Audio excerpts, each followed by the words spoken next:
دەماتە باش بیت چاوایە؟ هەلا سەر چاوا تەژی باش بالحەمدلله کاهون چاوانی سپاس دکەم یادێ ئەس کام تەناس بکەم ئەز ئەخلاس حەسەن باشاری قامشتۆیی ئەش قامشلیم دەست پێکێت لڤرنە؟ ئەش دەست پێکێدێ ئەم حەممە یعنی وەکت بێ گوندێ مە هەیە چۆلبستانی محلمیا بەس بڕاستی من گوندانەمان یعنی ئەم هاتن بەلەد ئەم برن باشاری قامشتۆ خۆشنە؟ جارێ قامشلە و حارە غەربی سەرچاوە هوناتن پارکە ئازادی چێ؟ خودێم هاتن زاروکا داو دکر و خۆش فرەیە بهنامە دەردکەوێ زاروکێ مەشخۆر گلیزن دکەون وانە لعابە بهنا خۆمی دەرخن 3 ساعتە و میڤەگەڕن مالی هەر جارتێن ئەرێ وەڵا یعنی جاری ئەمتین هەرۆ دەمەکی ئەمتین خۆش بهنا مەرولی دەردکەوێ براستی یعنی تاخژی ولو حارە تەنگن و مەرو عاجز بدمالی دەس بسکی زاروکی خۆتین بهنا وا دەردکەوێ الحمد لله يعني جو أبايا كنا متخازن يك دوي ديجي ولو شيء ببي ساعتها واجلكي خوش يعني براستي افتشكي جلكي باش شيكرن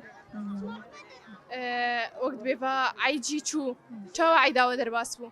خدي بعيدا ما جلكي خوش بو صال زع عيدا ما خوش بو مرفد تشون جمها يعني جيران بون مرف بون هبال بون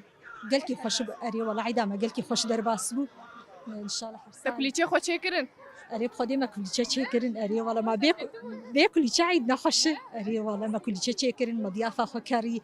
مجل زارو كار كارين الحمد لله قال كي خوش إن شاء الله يجلو خوش تربي به أمجيش برنامج تركيا برسانة أفتورك مرية مبرسو دياري خوستيه أزي برسا خوش تبكم تبرسوا راس دا زي دياري كيدنتا حاضر جيرة حاضر ما برسا من الزحمة لا برسي مهيسان ولو خوشن كم برسا خو درخن برسامة تشيروكه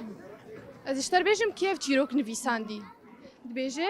چیروک امام اوزینه کی جان نویسکاری کرد نویساندی کا يعني چند نویسکار جمر يعني نابي وان بیش از اشتر بیشم برقنا مشکلی بیشه احمدی خانی ملای جزیری صالحی حیدو فقی طیران احمدی خانی بيجي ابشي ديارياتي ارينا تبر سفاراس قوت